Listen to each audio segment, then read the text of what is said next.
El encuentro invitó a los jueces administrativos y magistrados de tribunales de la jurisdicción para que compartan con los asistentes algunas decisiones proferidas entre 2019 y 2020 que consideraran relevantes y de impacto en las regiones. De las recibidas fueron seleccionadas la que algunos de los jueces y magistrados nos explicarán a continuación.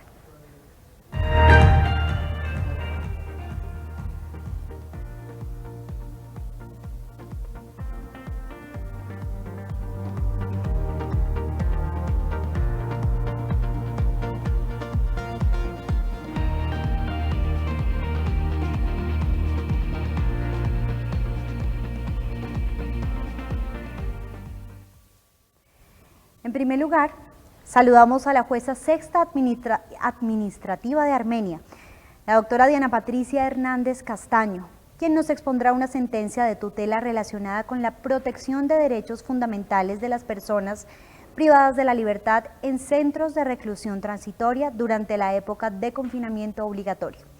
Doctora Hernández, tiene usted la palabra.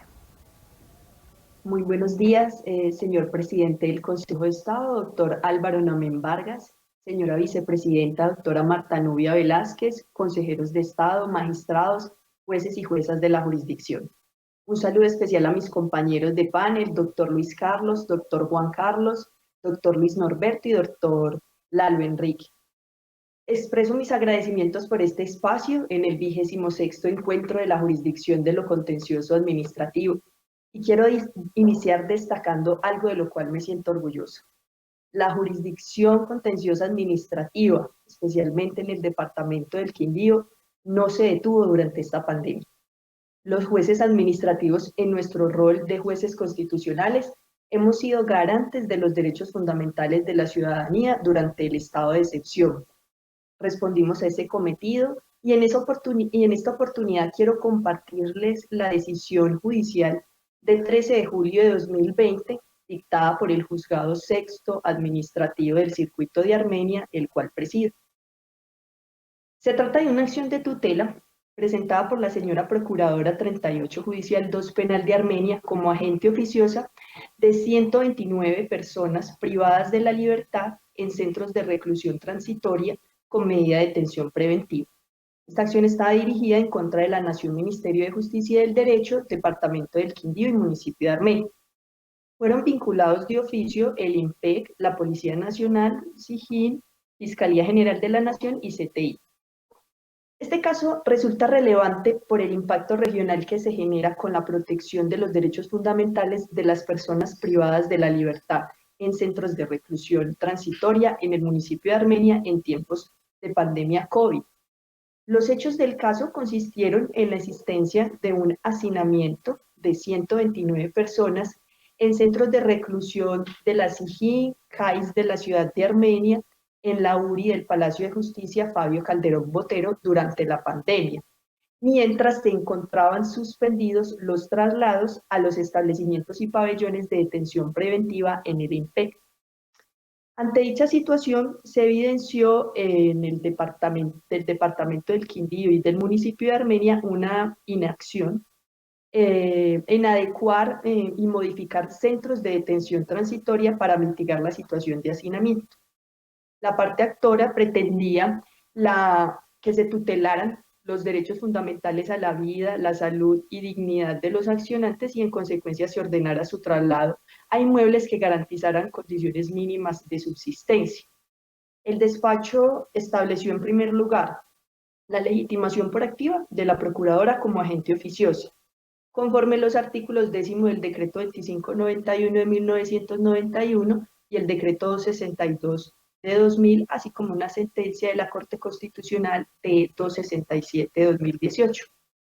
En segundo lugar, se puso de presente la normativa que distingue entre centros de detención transitoria que albergan por un lapso de 36 horas a quienes no les ha sido definida su situación judicial y los centros, cárceles, establecimientos o pabellones de detención preventiva.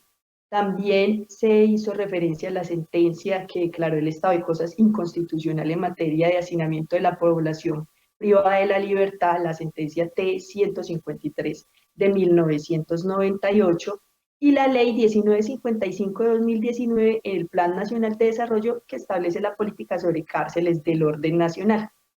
Ahora, lo relevante en este caso era identificar la normativa dictada durante el estado de excepción de emergencia social, económica y ecológica derivada de la pandemia del COVID.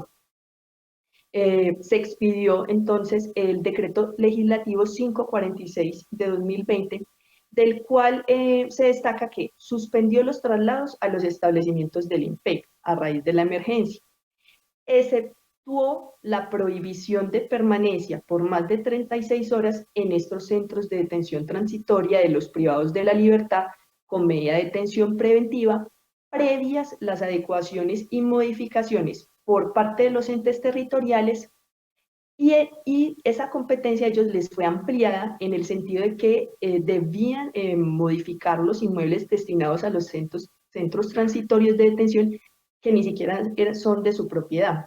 Esto se estableció en el decreto legislativo 804 de 2020. También se destaca en la decisión judicial el auto 110 de 2020 de la Corte Constitucional, por medio del cual se adoptó con efectos intercomunis medidas provisionales para la protección de los derechos de las personas privadas de la libertad. Y el decreto 858 del 2020, que estableció unas pautas para la afiliación de estas personas al sistema de seguridad social, que pues por no estar todavía con una condena, entonces se asumía esa obligación. A partir de lo anterior, se realizó la fundamentación de la obligación jurídica de las entidades territoriales de garantizar la salud, el acceso a agua potable, la alimentación, así como el deber de adecuar, ampliar y modificar los inmuebles destinados a centros transitorios de detención y o disponer de establecimientos de detención preventiva territoriales. Dicha obligación se estableció en la Providencia, fue incumplida por el Departamento del Quindío, por el municipio de Armenia e igualmente por el INPEC. Pues si bien es cierto existía la suspensión, se estableció que habían personas privadas de la libertad con antelación al inicio de la pandemia, aunado a que la suspensión solo tenía vigencia hasta el día siguiente de la expedición de la Providencia, el 14 de julio de 2020. En tal sentido, se ordenó, primero, expedir un plan de adecuación, ampliación o modificación de inmuebles destinados a centros transitorios de detención para mitigar la situación del hacinamiento. En segundo lugar, se les ordenó que expidieran un protocolo de bioseguridad para el traslado y reubicación de los accionantes a centros transitorios de detención preventiva que de manera temporal se adecuaran o a centros transitorios existentes y que fueran objeto de ampliación o modificación. Y finalmente, el traslado de las personas. Con relación a las demás entidades que fueron vinculadas, la policía, la fiscalía, el CTI, fueron absueltos, sin embargo, se les reiteró las obligaciones que les asistía y que habían sido establecidas en otros fallos de tutela emanados de distintas autoridades judiciales en el distrito Quindío. Finalmente, a la Nación, Ministerio de Justicia y del Derecho, en el marco de sus competencias del decreto 2897 de 2011 y el decreto 1427 de 2017, se les ordenó el acompañamiento a las entidades territoriales en la formulación y ejecución de los proyectos relacionados con el mejoramiento de las condiciones de reclusión de los imputados y acusados en el departamento.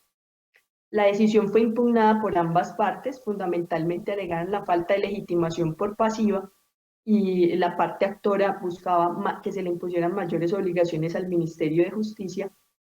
Y el Tribunal Administrativo del Quindío, en sentencia del 19 de agosto de 2019, confirma la decisión de primera instancia, modificando, ampliando los plazos para el cumplimiento de las órdenes que fueron impartidas en primera instancia, condicionando el cumplimiento por parte del INPEC a la existencia de convenios interadministrativos con el municipio de Armenia y el departamento del Quindío, e igualmente le imparte una orden específica al Ministerio de Justicia y del Derecho de brindar el acompañamiento y asesoría a los entes territoriales, una colaboración armónica.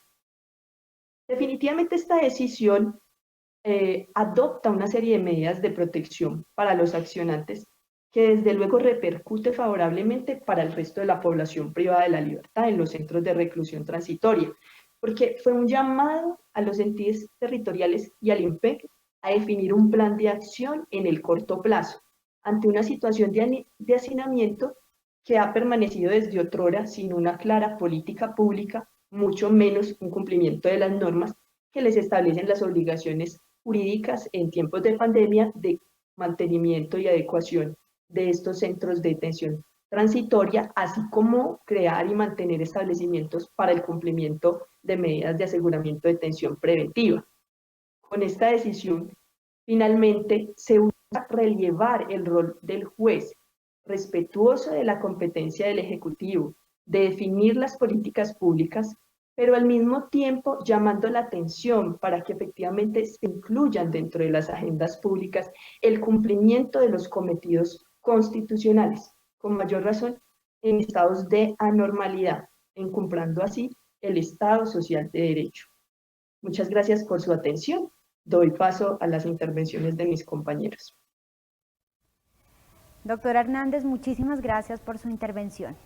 Continuamos con el magistrado de la sección tercera del Tribunal Administrativo de Cundinamarca, doctor Juan Carlos Garzón Martínez, quien nos presentará una providencia en la que analiza algunos aspectos relevantes sobre los controles inmediatos de legalidad. Doctor Garzón, bienvenido, tiene usted la palabra.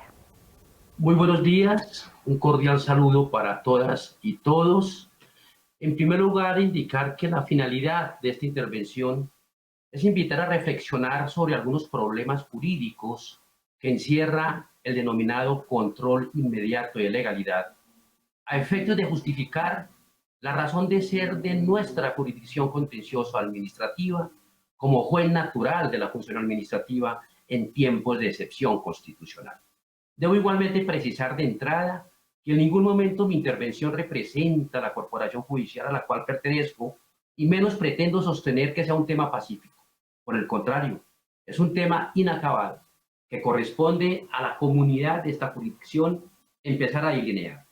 Voy a realizar la intervención con algunas reflexiones que me parecen bien importantes y que quiero compartir. La primera de ellas: ¿son autónomas las autoridades para ejercer la función administrativa en estado de excepción constitucional? La respuesta es negativa por lo siguiente. Dentro del estado de excepción constitucional coexiste una función administrativa ordinaria y otra que podemos denominar excepcional, relacionada con la propia declaratoria del estado de excepción. Esa diversidad de competencias implica aceptar lo siguiente. Primero, respecto a la actividad administrativa diferente a la relacionada con el estado de excepción, las autoridades administrativas conservan su competencia y sus atribuciones de conformidad con el marco jurídico general y sobre la misma procede el control ordinario de legalidad. Pero igualmente, o por el contrario mejor, en estado de excepción constitucional, las autoridades administrativas no conservan una competencia general, ordinaria, total, absoluta, para ejercer la función administrativa, ojo, respecto a las materias abordadas mediante los decretos legislativos, y frente a esta situación procede el control excepcional particular, el denominado control inmediato de legalidad. En consecuencia, debo resaltar lo siguiente.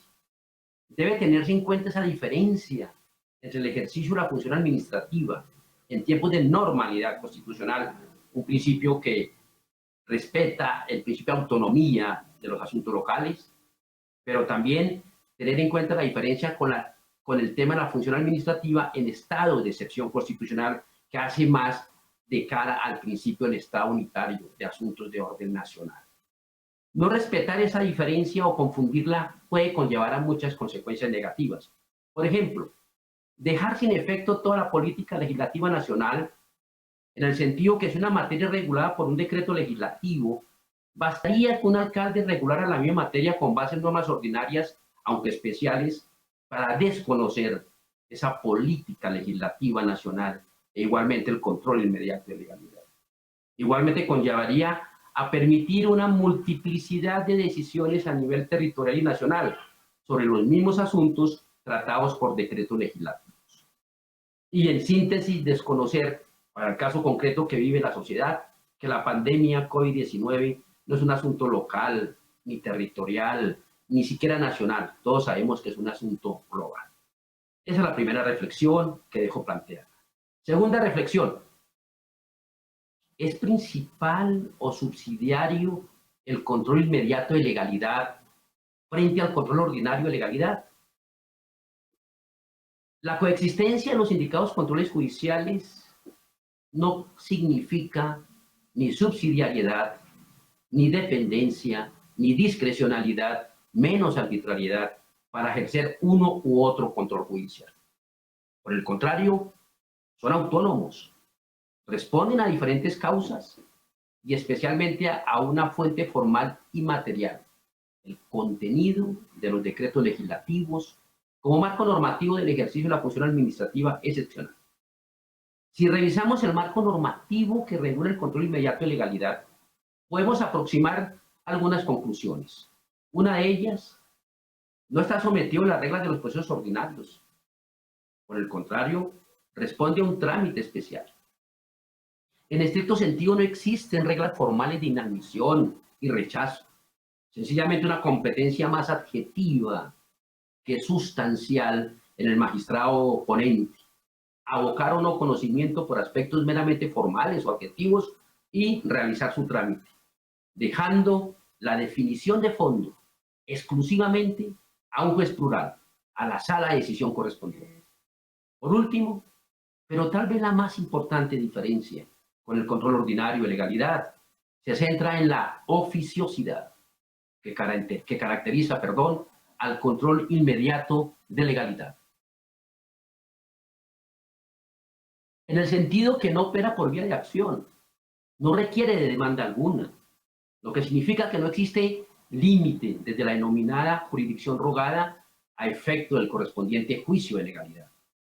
Esa característica de oficiosidad en el ejercicio de la función judicial materializa la mejor herramienta jurídica a efecto de realizar un control realmente excepcional y no simplemente ordinario respecto a esta naturaleza de actos administrativos.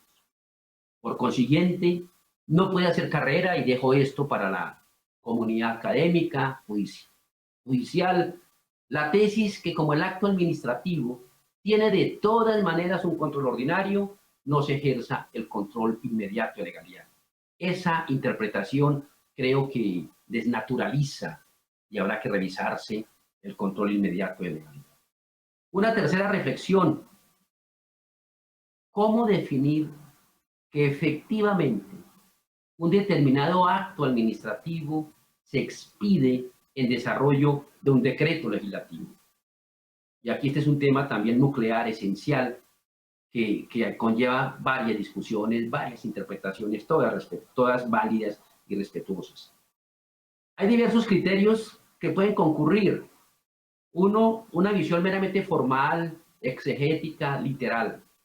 Otro, una visión más sustancial, material y finalista.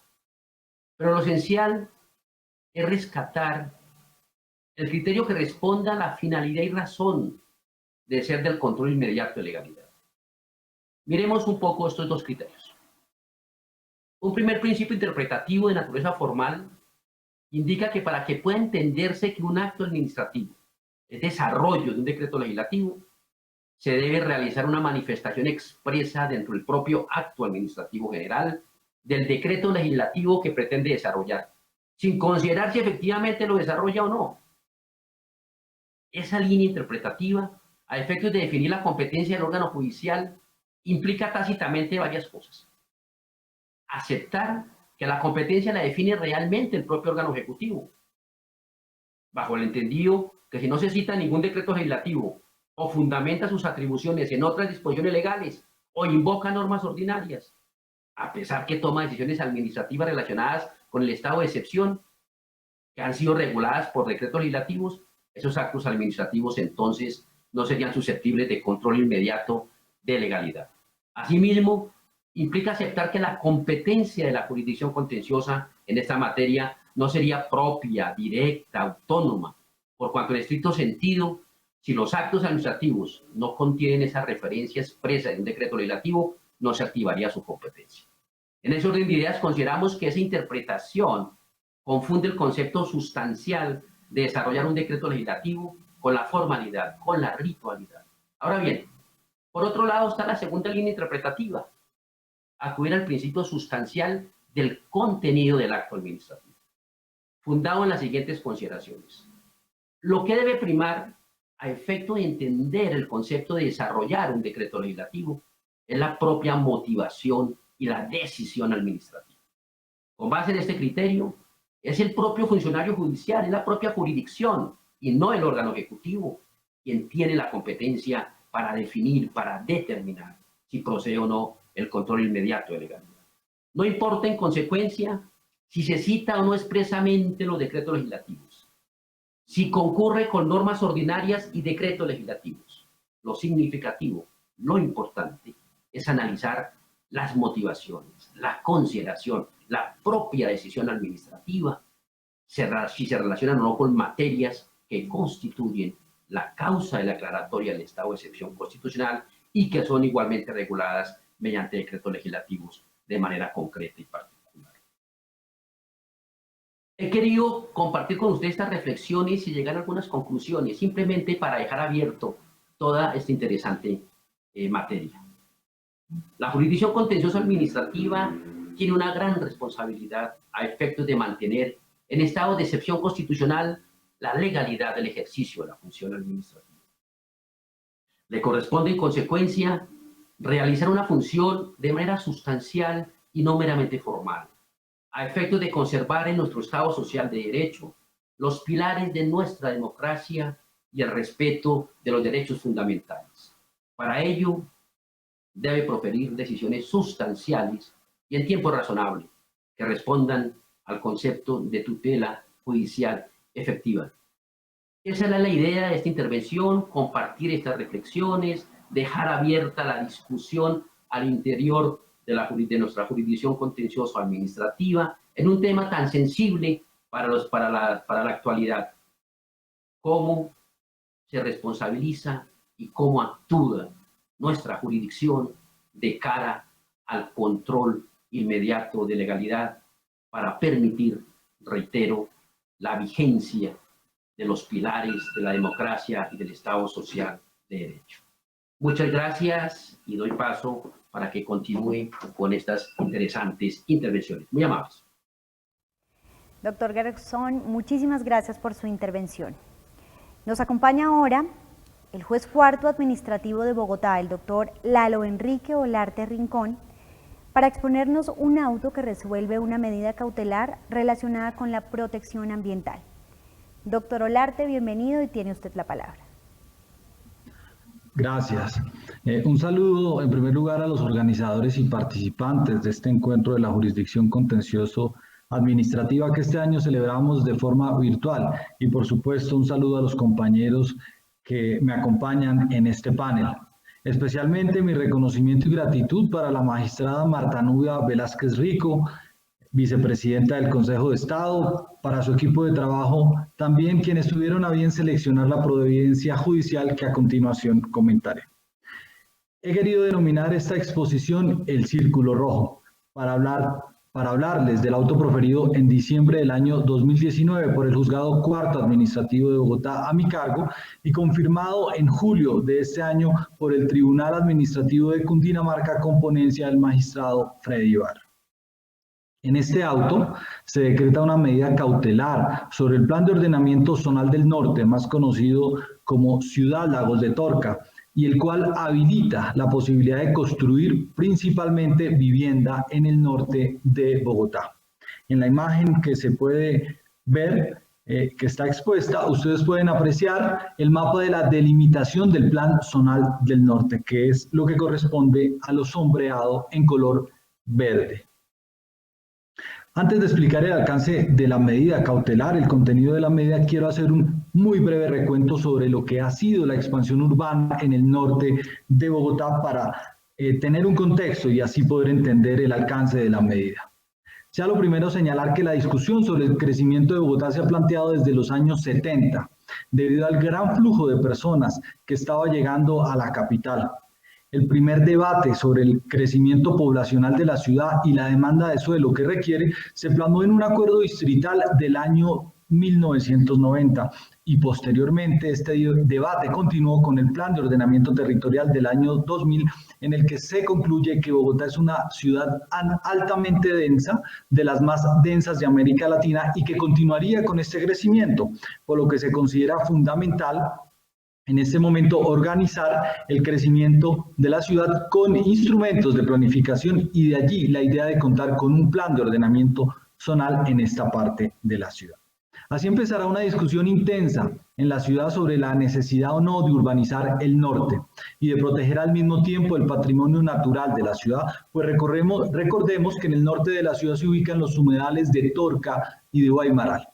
Es así como en la construcción del Plan de Ordenamiento Territorial de Bogotá en el año 2000 se presenta una división o pugna entre la visión de ciudad que apoya el crecimiento en el norte de Bogotá a través del Plan de Expansión Urbana, posición que en aquel entonces apoyaba la administración distrital y que se quería incorporar en el Plan de Ordenamiento Territorial del año 2000 de Bogotá. Y por otro lado estaban quienes creían que ese crecimiento se debía hacer, pero dando prevalencia a la protección del medio ambiente, y por ende se oponían a permitir la expansión urbana del norte de la ciudad. Esta discusión desemboca en la decisión de la autoridad ambiental, la CAR de Cundinamarca, de no concertar el Plan de Ordenamiento Territorial de Bogotá del año 2000.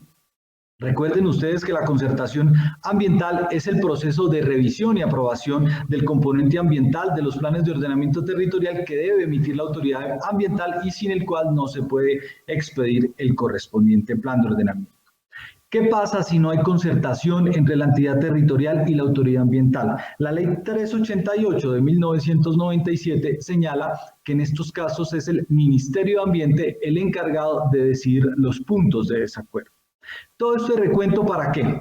Para contarles que esto fue lo que ocurrió en Bogotá en el año 2000, cuando ante la falta de concertación ambiental entre el distrito y la Corporación Autónoma Regional de Cundinamarca, debió ser el Ministerio de Ambiente, a través de las resoluciones 475 y 621 del año 2000, el que puso fin a esta discusión, determinando varias cosas, entre ellas una muy importante para el caso que nos ocupa. Dijo el Ministerio de Ambiente en aquel entonces: la zona coincidente entre la autopista norte y la franja de conexión y protección ambiental del norte, que para efecto de esta charla llamaremos el círculo rojo y que pueden apreciar en la imagen, conservará la denominación de suelo urbano, pero simultáneamente recibirá el tratamiento de área protegida y la bautizó la AP2.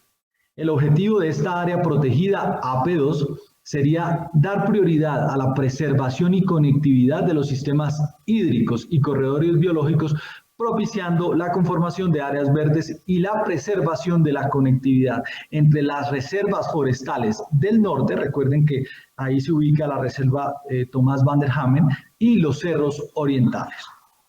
Conclusión de lo que dijo el Ministerio de Ambiente en el año 2000: en el círculo rojo queda restringida la posibilidad de desarrollar proyectos de expansión urbana, es decir, no se pueden desarrollar en esta zona proyectos inmobiliarios. ¿Qué sucede 20 años después? En el año 2017, la Administración Distrital de Bogotá decide que se debe expandir el norte de la ciudad, y por eso expide los decretos distritales 088 del 2017 y 049 del año 2018, que establecen el Plan Zonal de Ordenamiento, el Plan Zonal de Ordenamiento del norte de Bogotá, más conocido como Ciudad Lagos de Torca, y con el cual se autoriza la posibilidad de construir principalmente vivienda en esta zona. En cifras, ¿qué es el proyecto Ciudad Lagos de Torca? Como pueden ver en la imagen, el proyecto ocupa aproximadamente 1.800 hectáreas del norte de la capital. Por el sur empieza desde la calle 190, va hasta la calle 245. Por el oriente empieza desde la carrera séptima, limita con los cerros orientales, y por el occidente va hasta la avenida Boyacá, delimitándose o limitando con la reserva Tomás van der Hamen. Ciudad Lagos de Torca, como ha sido concebida en los decretos distritales va a permitir la construcción de 130.000 viviendas, especialmente edificios altos que contarán con equipamientos colectivos como hospitales, colegios, contará con usos institucionales, comerciales, pretende albergar a 400.000 personas, va a tener esta cifra aproximada de habitantes, proyecta generar una inversión privada de aproximadamente 4 billones de pesos en infraestructura de servicios, zonas de espacio público, equipamientos colectivos, vías, etcétera, cargas urbanísticas que asumirían los constructores que pretendan desarrollar proyectos inmobiliarios en esta zona. ¿En qué consistió entonces la medida cautelar contra el proyecto que involucra el proyecto Ciudad Lagos de Torca? Como era de esperarse, y ante la vieja discusión de si en el norte de la ciudad se debe o no urbanizar, un grupo de ciudadanos y organizaciones ambientales demandaron en nulidad simple los decretos distritales que regularon el Plan de Ordenamiento Zonal del Norte y solicitaron y pidieron como medida cautelar que se prohibiera cualquier actividad constructiva en esta parte de la ciudad. Debe señalarse que el suscrito funcionario judicial descartó de entrada la solicitud de prohibir totalmente la actividad constructiva en el norte de la ciudad, pues no encontró ninguna razón legal que lo impidiera. Pero en cambio centró el debate en el famoso círculo rojo que ven en la imagen, dado que recuérdese que según el Ministerio de Ambiente, como ya lo dije en líneas precedentes, según el Ministerio de Ambiente, en este círculo rojo, el mismo recibe el tratamiento de área protegida, AP2, y tiene como principal función la de conectar los sistemas hídricos y los corredores biológicos de la Reserva Forestal del Norte y los cerros orientales. Frente a esta solicitud de medida cautelar que concluye el despacho a mi cargo, concluimos después del análisis realizado que en efecto los lineamientos fijados para los nuevos desarrollos urbanos que se autorizaron por parte del Distrito Capital en el círculo rojo podrían generar una grave afectación al patrimonio natural de la zona e irían en detrimento de las previsiones ambientales que estableció el Ministerio de Ambiente en el año 2000 cuando profirió las resoluciones 475 y 621 que, como ya lo dije, dirimieron el conflicto que se suscitó en el año 2000 entre el distrito y la autoridad ambiental en el proceso de concertación del plan de ordenamiento territorial y que condujo a que se determinara que ese círculo rojo sería una área protegida con un tratamiento especial. Aunado a lo anterior, el despacho concluyó al analizar la medida cautelar que estos lineamientos que se establecieron en los decretos distritales demandados iban en contravía de lo previsto en el artículo 35 de la Ley 388 de 1997, que restringe la posibilidad de urbanizar en suelo de protección.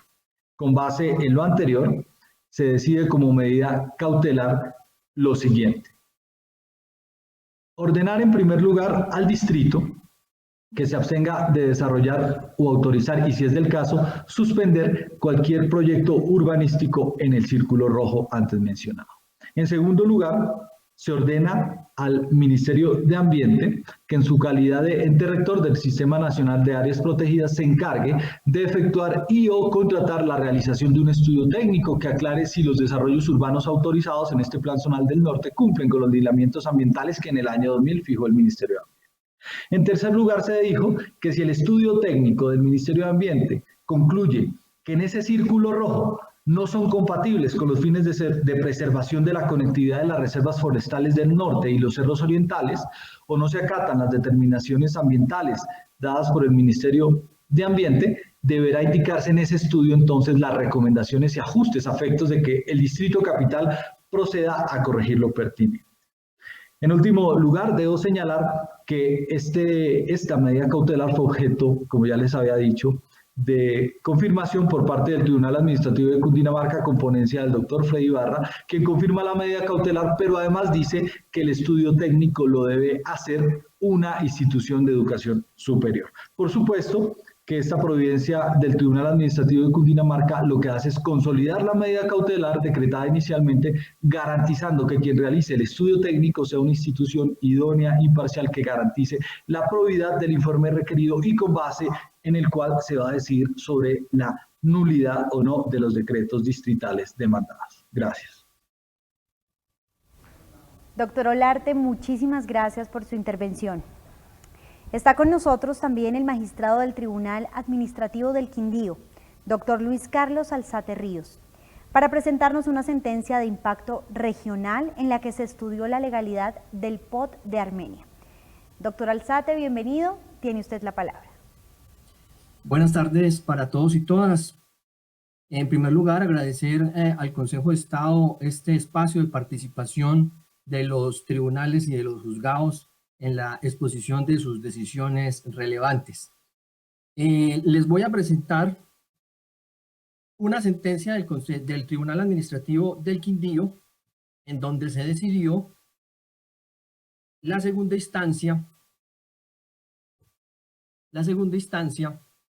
relacionada con una sentencia en donde se atacaba el acuerdo municipal de Armenia que regula el plan de ordenamiento territorial.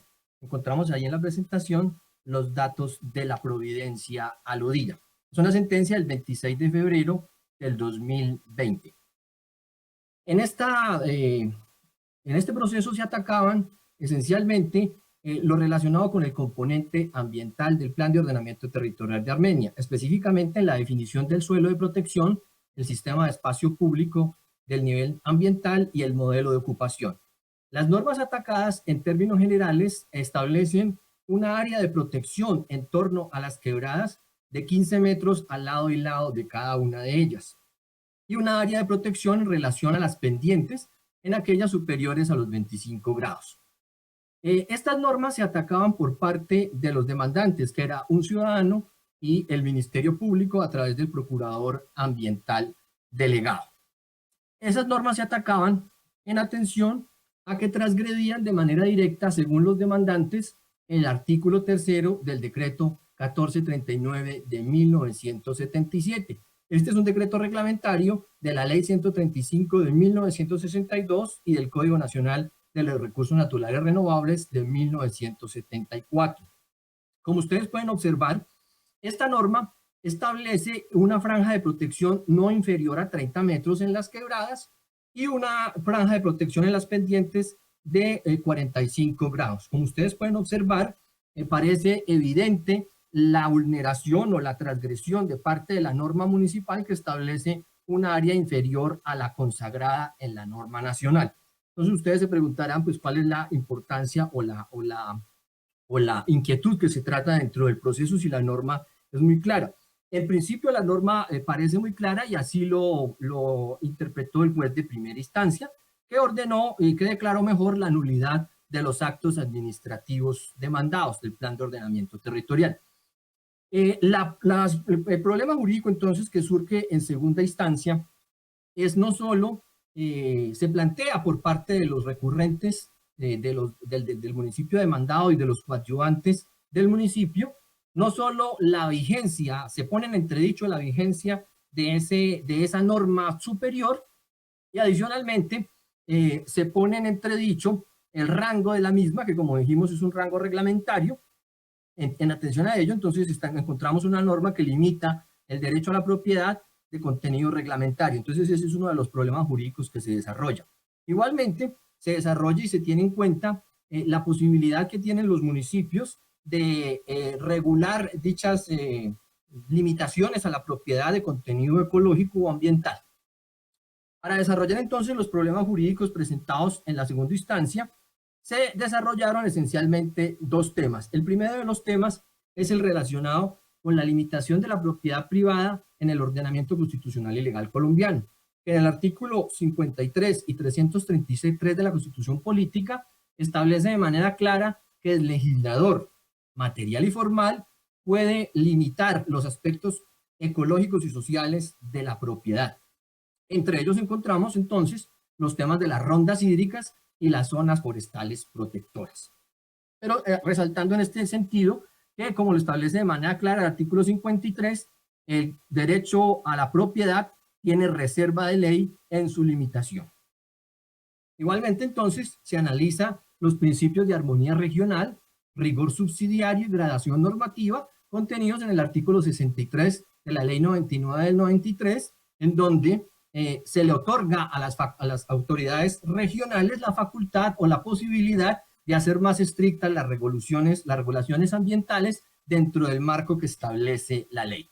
Teniendo entonces en cuenta estos dos principios, entramos a desarrollar las normas ambientales que nos convocan, que son las relacionadas con las rondas hídricas contenidas en el Decreto de Ley 2811 del 74 o Código de los Recursos Naturales Renovables.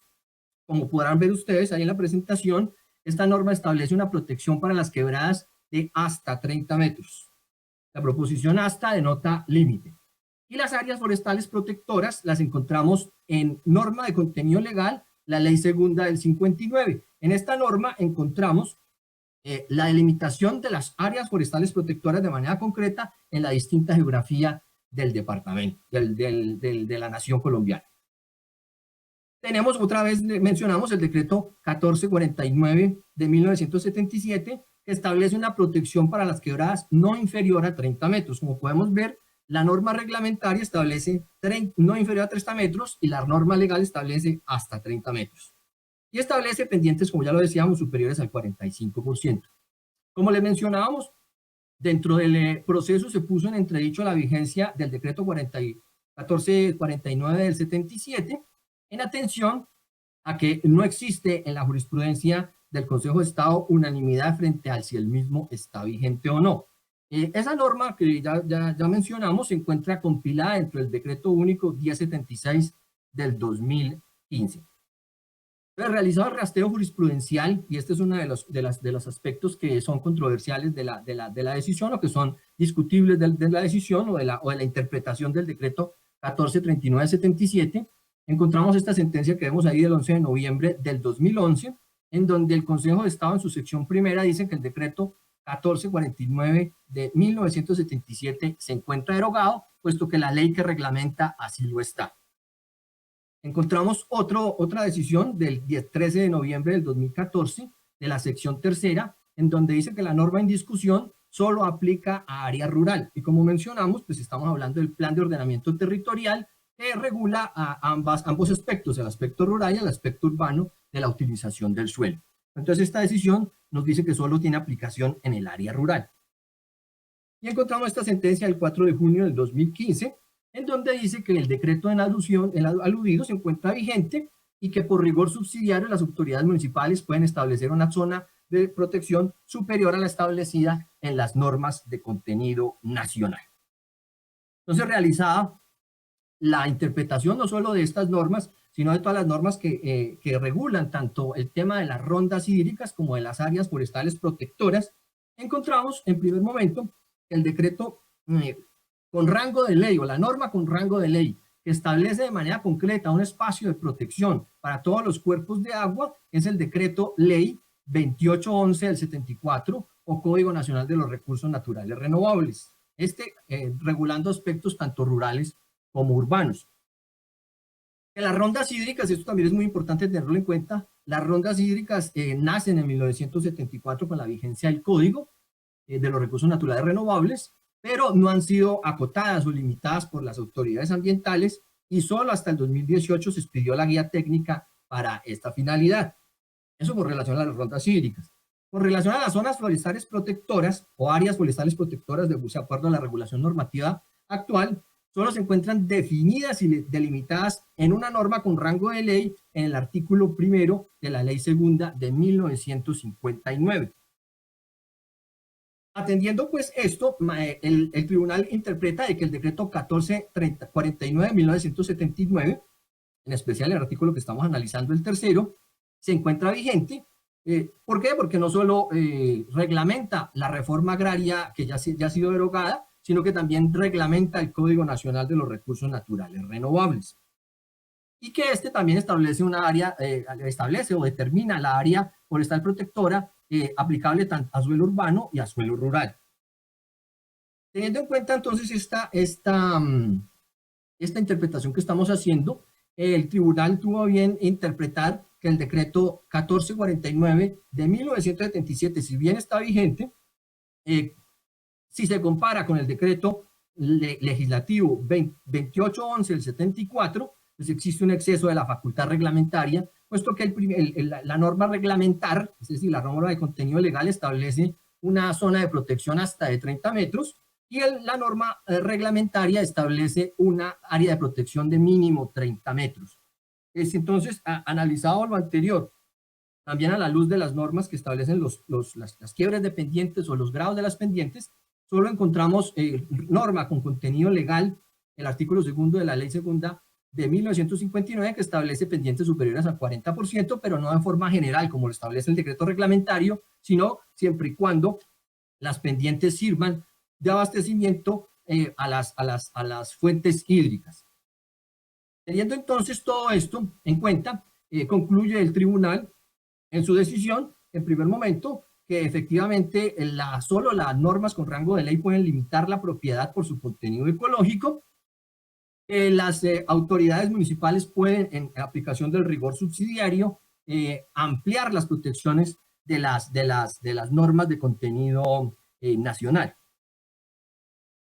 Teniendo en cuenta entonces este aspecto, se concluye de manera concreta en el aspecto de que efectivamente la norma municipal, si bien de entrada parece violar el decreto reglamentario, efectivamente lo vulnera. Concluye el tribunal que ese decreto reglamentario debe adoptarse o interpretarse como una limitación a la propiedad que no tiene rango de ley. Entonces, por lo tanto, concluye que los 15 metros de zona de protección para las quebradas no vulnera las normas superiores y, por lo tanto, revoca la decisión de primera instancia del juzgado. La importancia de esta decisión es que observamos, en primer lugar, la desidia de las autoridades públicas en la protección, en la delimitación de las rondas hídricas, norma de 1974 y que solo entiende o tiene su aplicación práctica con la expedición del reglamento en el año 2018. Tenemos más de 45 años sin acotar las rondas hídricas. Como segundo punto, encontramos que efectivamente las autoridades municipales y las autoridades departamentales deben adoptar decisiones a favor de la protección del medio ambiente y tener en cuenta la posibilidad que tienen dentro de los esquemas y dentro del ordenamiento territorial y la forma de regular el ordenamiento territorial y su obligación y deber de proteger el medio ambiente como interés general. Igualmente, resaltamos en este aspecto que la controversia en este punto surge por la interposición o la transposición de las normas y por la falta de unanimidad de la interpretación frente a las mismas por parte del Consejo de Estado en torno a su vigencia y alcance.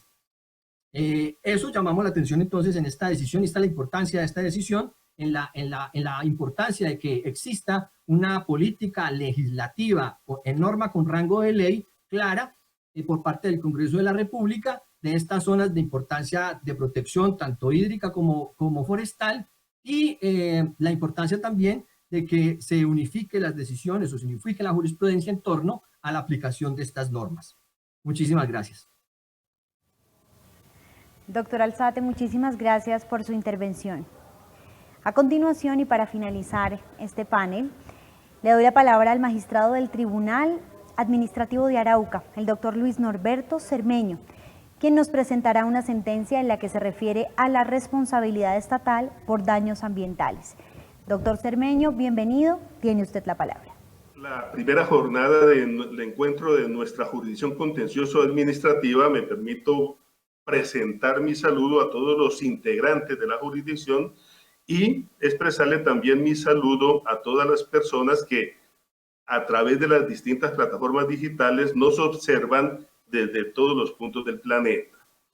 El Consejo de Estado seleccionó para presentar del Tribunal Administrativo de Arauca la sentencia proferida el 26 de julio del año pasado, que se ocupó de resolver sobre afectaciones del ambiente que causaron daños a unas personas. La demanda la instauraron 58 personas propietarias y poseedoras de 42 predios. Estos se situaban alrededor del campo petrolero de Caño Limón y también en la ruta que seguía el oleoducto Caño Limón-Coveñas. Los campesinos, los propietarios, endilgaban que en virtud de esas obras se había producido el taponamiento de unos caños y con ello se habían anegado sus predios, dañando sus cultivos y también dejando inutilizados sus terrenos durante un gran tiempo. En este proceso, Ecopetrol, cuando contestó la demanda, negó que hubiera propiciado esos perjuicios, adujo que en la región las inundaciones eran de presencia permanente desde siempre y que no había taponado ningún caño, que uno de los que mencionaba la demanda pasaba de manera paralela al oleoducto y que otros dos que mencionaban los demandantes, el oleoducto era en su cauce, al cruzarlo, se había construido de manera subfluvial, es decir, por debajo del lecho del caño. En este proceso hubo varios aspectos procesales bien importantes. Uno de ellos es que la demanda se radicó ante el juzgado promiscuo del circuito de Saravena, aquí en el departamento de Arauca, es decir, en la jurisdicción ordinaria. Este juzgado adelantó todo el proceso y cuando ya se encontraba para proferir sentencia, encontró que la competente era la jurisdicción contencioso administrativa y lo remitió. El juzgado segundo administrativo de Arauca planteó el conflicto negativo de competencia porque estimó que la competencia era de naturaleza civil y era por lo tanto la jurisdicción ordinaria quien debía resolver. En el 18 de abril de 2012, el Consejo Superior de la Judicatura, a través de la Sala Disciplinaria, decidió que debía conocer el caso la jurisdicción contencioso administrativa. El caso no tendría mayor connotación si no fuera porque casi 2 meses antes, en otros 2 procesos exactamente iguales, donde se debatían los mismos hechos, las mismas pretensiones por daños en el mismo lapso frente a la misma demandada, donde solo cambiaban los nombres de los demandantes, esa misma sala del Consejo Superior de la Judicatura había radicado esos 2 casos en la jurisdicción ordinaria. Tal vez influyó en este cambio muy rápido de jurisprudencia que se empezaba a aplicar la ley 1107 del 2006, que fijó de nuevo el objeto del cual debía ocuparse la jurisdicción contencioso administrativa. Otro aspecto procesal de importancia fue que dentro de las primeras medidas que adoptó nuestro juzgado contencioso, nuestro juzgado administrativo, fue declarar la caducidad de la acción de reparación directa. Y su análisis era muy concreto. El entonces vigente Código Contencioso Administrativo contemplaba como plazo de caducidad de las acciones de reparación directa 2 años. Y aquí los hechos por los cuales se demandaban habían ocurrido 14 años antes. Luego, la acción se había perdido el derecho a demandar. Los demandantes interpusieron el recurso de apelación y el Tribunal Administrativo de Arauca revocó la decisión y estableció que por esa circunstancia excepcional, especial, donde se había iniciado en otra jurisdicción que tiene unos plazos distintos para cantar la caducidad, no podía aplicársele el rasero del Código Contencioso Administrativo. Y por lo tanto, al tener en cuenta que en la jurisdicción ordinaria sí se había radicado la demanda en tiempo, debía adelantarse el proceso. Frente a la posible utilización perversa de este tipo de actuaciones, el Tribunal Administrativo de Arauca sentó una advertencia. Dijo, esta providencia no constituye la apertura a procederes inaceptables de recurrir a la jurisdicción que tenga plazos más largos para ejercer el derecho a demandar, cuando en la otra, en la que procede, se ha presentado la figura jurídica de la caducidad de la acción, con la esperanza que al remitirse luego el proceso a la jurisdicción correcta, se le tenga en cuenta el término favorable de la otra. Esta regla encontraba aquí una aplicación justificada, por lo que en ese entonces todas las demandas por daños de civiles extracontractuales de Ecopetrol los conocía la jurisdicción ordinaria. El juzgado primero administrativo de Arauca negó las pretensiones. Encontró que si bien se produjo el daño antijurídico que se reclamaba, no se había probado que ese daño había sido causado por las obras de Ecopetrol. El Tribunal Administrativo de Arauca, gracias a una fuerte actividad probatoria que desplegaron las partes y gracias a una fuerte y proactiva e intensa actividad probatoria de los juzgados donde se inició el proceso, encontró elementos suficientes para resolver un caso muy técnico. Así había 2 inspecciones judiciales, un dictamen pericial, diversos estudios de autoridades ambientales e incluso estudios realizados por subcontratistas de Ecopetrol. Con todo ese acervo probatorio, el Tribunal Administrativo de Arauca encontró, primero, que sí, efectivamente, las obras de la industria que había requerido la industria petrolera había taponado algunos caños en la región. No fue el tribunal el primero en que lo dijo. Ya la jurisdicción ordinaria, en procesos que llegaron incluso hasta la Corte Suprema de Justicia, ya lo había establecido. El mérito de las sentencias del Tribunal Administrativo de Arauca, entre otros, es que su decisión confirmó esa circunstancia hace apenas un año. Se encontró, por ejemplo, que frente a uno de los caños, cuando ese caño desembocaba en un río, se daba un espectáculo de la naturaleza, y era que las aguas de ese caño no se asumían totalmente en el río al cual desembocaba, sino que al mismo tiempo lo cruzaba y seguía su ruta hídrica hacia las sabanas araucanas. Entonces, al mismo tiempo que era un afluente, también era un brazo que ahí mismo se le abría a ese río. Unos metros más arriba de donde desembocaba ese caño, Ecopetrol y su contratista pasaron el oleoducto por debajo de ese río. Es cierto que fue subterráneo, fue subfluvial, pero para llegar hasta allá, hasta el sitio de las obras, construyeron un terraplén, un dique de 4.60 metros para llevar obras y maquinaria y equipos para hacer esa obra.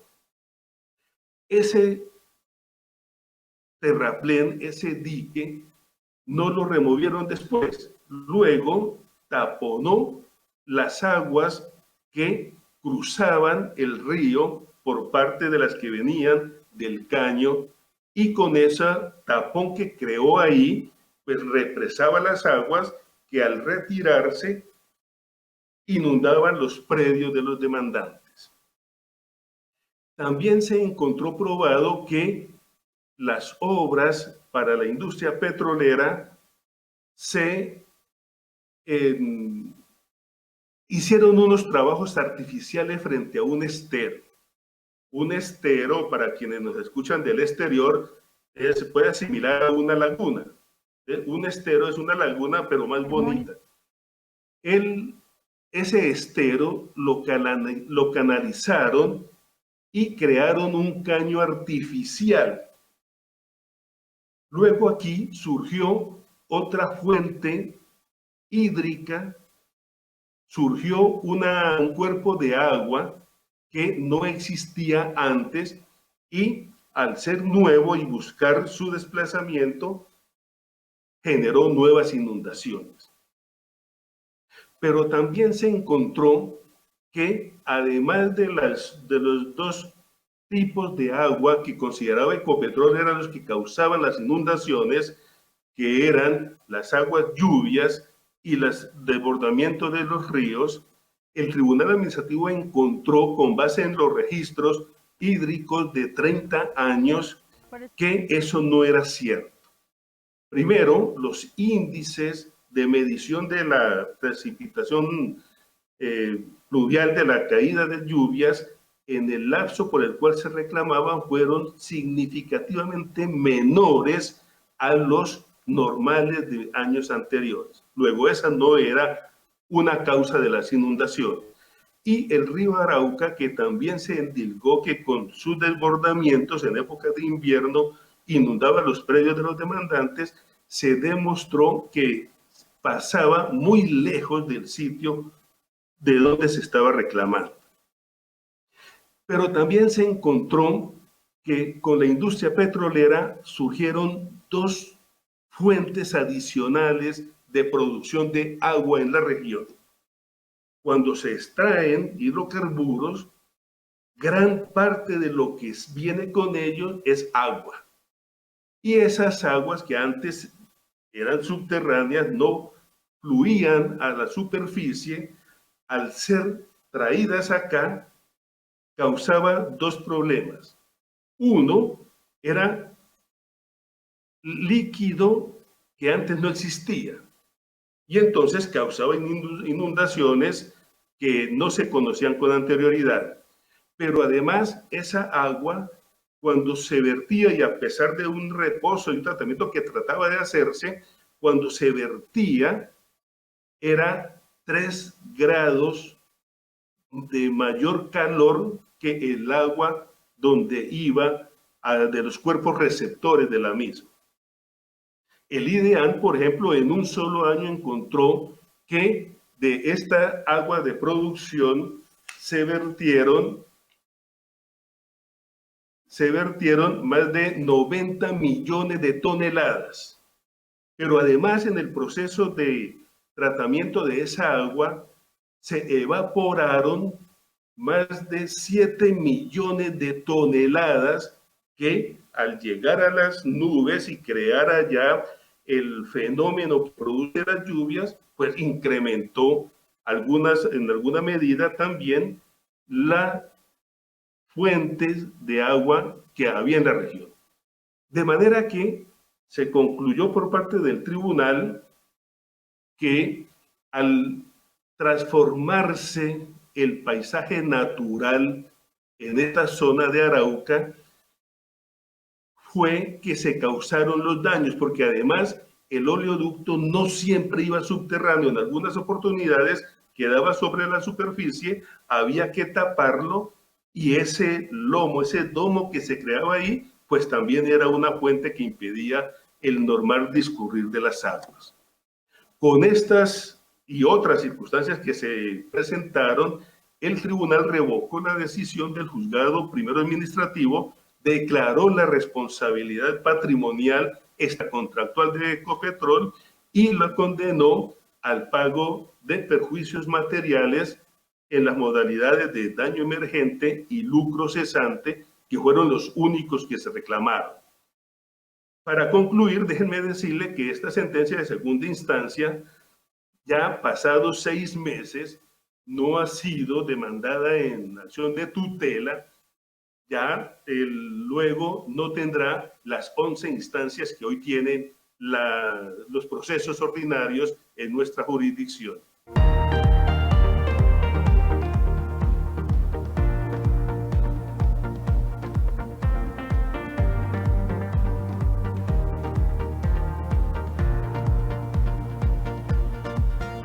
Doctor Cermeño, muchísimas gracias por su intervención.